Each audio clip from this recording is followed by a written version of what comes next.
These are the Daily Tech headlines for Thursday, September 12th, 2024. I'm Rob Dunwood. Microsoft announced Thursday that it has laid off 3% or roughly 650 employees in its gaming division, bringing cuts in that division to over 2,500 since acquiring Activision Blizzard for $68.7 billion 11 months ago. Xbox chief Phil Spencer announced the layoffs Thursday morning. In his email to employees, Spencer made it clear that no games, devices, or experiences are being canceled, and no studios are being closed as part of the layoffs.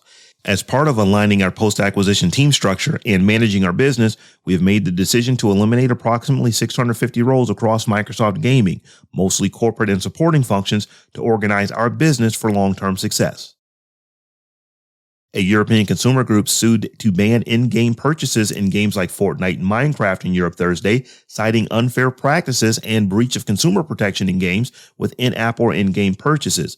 The European Consumer Organization filed the complaint on behalf of consumer groups in 17 countries, stating that consumers are overspending in games because they can't see real costs clearly enough, and it says the situation is worse with under 18 gamers who spend an average of €39 per month on in-game purchases. Astronauts aboard the SpaceX Polaris Dawn mission have successfully performed the first ever commercial spacewalk in history. Jared Isaacman and Sarah Gillis successfully exited their Crew Dragon vehicle just before 7 a.m. Eastern Standard Time. The purpose of the spacewalk was to test SpaceX's new EVA suits as each astronaut performed a series of mobility exercises before re-entering the capsule, which repressurized just after spacewalks were completed at 7:55 a.m. Bloomberg is reporting that ChatGPT maker OpenEye is reportedly in talks with investors to raise $6.5 billion at a $150 billion valuation. This is significantly higher than this $86.5 billion valuation reported by OpenAI earlier this year. The funding round will be led by Thrive Capital and include investments from Microsoft, Apple, and NVIDIA. Bloomberg also reports that OpenAI is set to take on $5 billion in debt from several banks.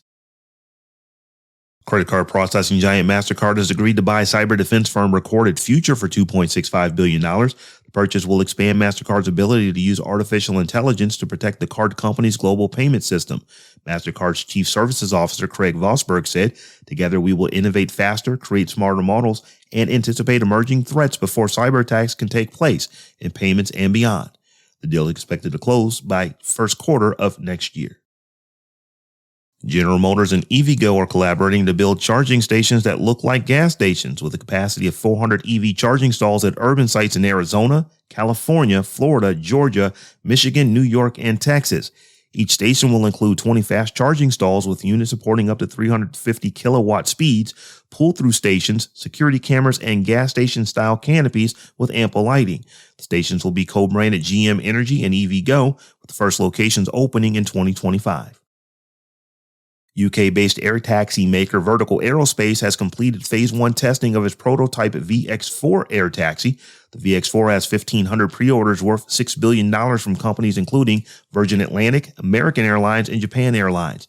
The Phase 1 testing included multiple piloted tethered flights and ground runs, completing 70 individual test points to validate its safety in real-world flight scenarios. Vertical is now preparing for Phase 2 testing, which will involve taking off and landing vertically, as well as low-speed flight maneuvers with lift generated by propellers. And finally, Meta Verified badges are now available via WhatsApp to small businesses in India, giving them the ability to send customized messages to customers.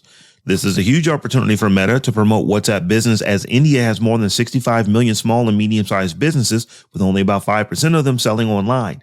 Meta Verified subscriptions give WhatsApp Business users access to features like the ability to create custom WhatsApp pages discoverable on the web, multi-device support, and multiple employee accounts.